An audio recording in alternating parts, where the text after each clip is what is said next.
Okay, hope everybody's having an awesome Wednesday. I believe it's Wednesday already. My gosh, time is flying by. And I just wanted to get out a video today. Been having some uploading issues with YouTube, no fault of my own, so I don't know what that's all about. I got a postcard in here, and this is very appropriate for some of the subject matter I want to talk about. I don't know if you'll be able to see this. This is a really cool 1950s, early 50s, late 40s Richmond, California postcard, and it came back practically mint, except for a little bit of, inky stuff right there. Some of it might rub off, but didn't get canceled over here. But that's usually the generic one, so that worked out okay. And it says something like Richmond Point Station or whatever right there. So, and I've erased my address off there. I like the old ones. I like to have their no address there. So I did that in pencil, but it still shows. But that's okay. I just wanted to, it's close enough for what I want. So that's good. And it's one of these specific postcards. So even if I didn't know it was Richmond, I would know it's Richmond from the back or from the front here. So that's really pretty cool. Interesting, somehow I found this in my recommended Popeye's Postcards. And he's the OG, or whatever you want to call it, of postcard collectors. He tells you everything you need to know, all of that good stuff. The interesting thing is I was subscribed to him a long time ago, and then boom, disappeared. This was before everything happened. It's like, what the heck, Popeye's Postcards disappeared, and it was like one of my favorite channels because he basically told you what he bought and what he sold and how much he sold it for, and that's always very, very cool. And he just recently did, 5 months ago or something, like 1 million postcard purchase, and he documented all of that, and that was really pretty neat. Reminds me of some of the other YouTubers that buy 1 million baseball cards or 750,000.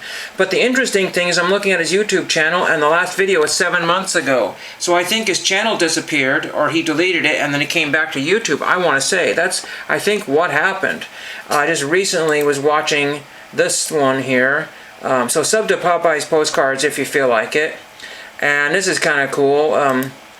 Mike O, episode number 34, Hobby Talk. Well, we don't need to have Mike O zoomed in here because that's a little bit too large there. But it's always a fun watch watching Mike O. But it was funny because it's with Baseball Collector, and you paused it, and then watch this. When you pause it right there, it says Big Scott 33 or whatever it is. That's funny. A little or 35. It looks like a little Easter egg right there. So that's kind of funny. And then featuring Baseball Collector. So a little error there. Anyway, I don't have much to talk about. This was the only mail that came in. It's very slow around here. But I did my own. Let's pause Mike here. But I did my own postcard purchase. No, I did not buy 1 million postcards. But spoiler alert, I did 1,000 postcard purchases, and I think I had documented that before on one of my videos a long time ago, and I'm still working through them.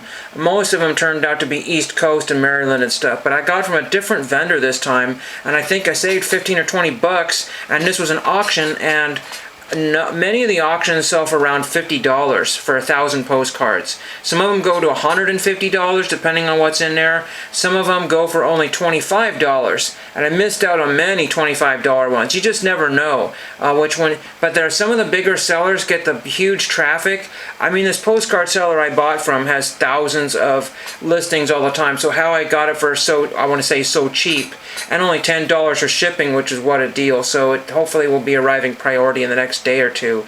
And funny thing is, I look at this lot of postcards here.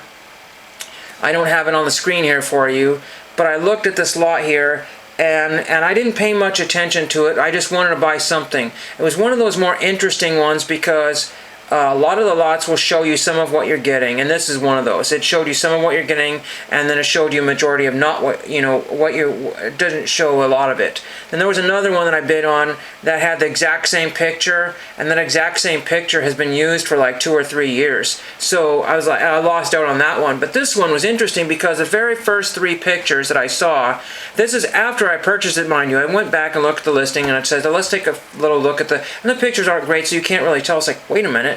Is that a certain landmark? And I was like, it is! So there's a postcard that I'm sort of actively collecting.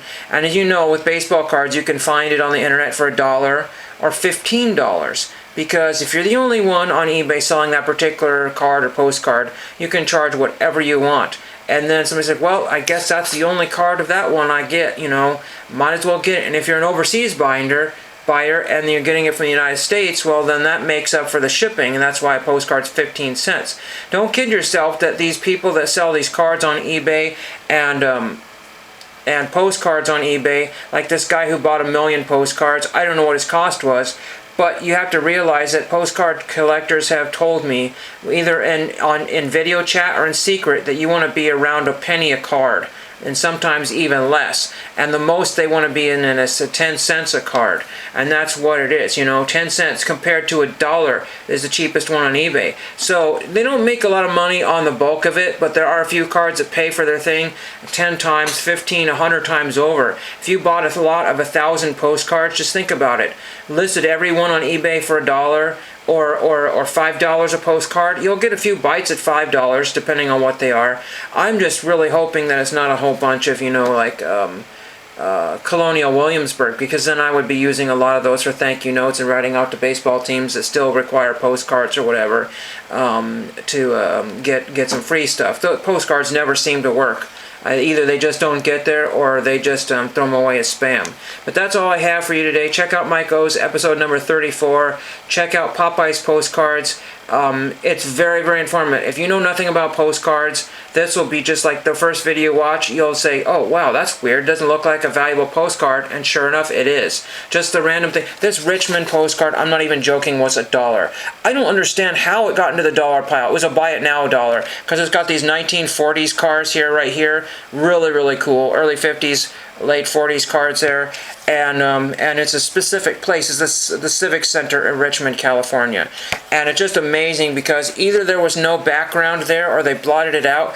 But, you know, the town is much different. I wrote to them and said, I bet you town is much different back then than it is today. And I bet you if I look up the Richmond Civic Center, which may not be used for that anymore, this whole part of the city will be way different. And these are super collectible. So how that got into the dollar section is beyond me. But hope you enjoyed that, and thank you for watching.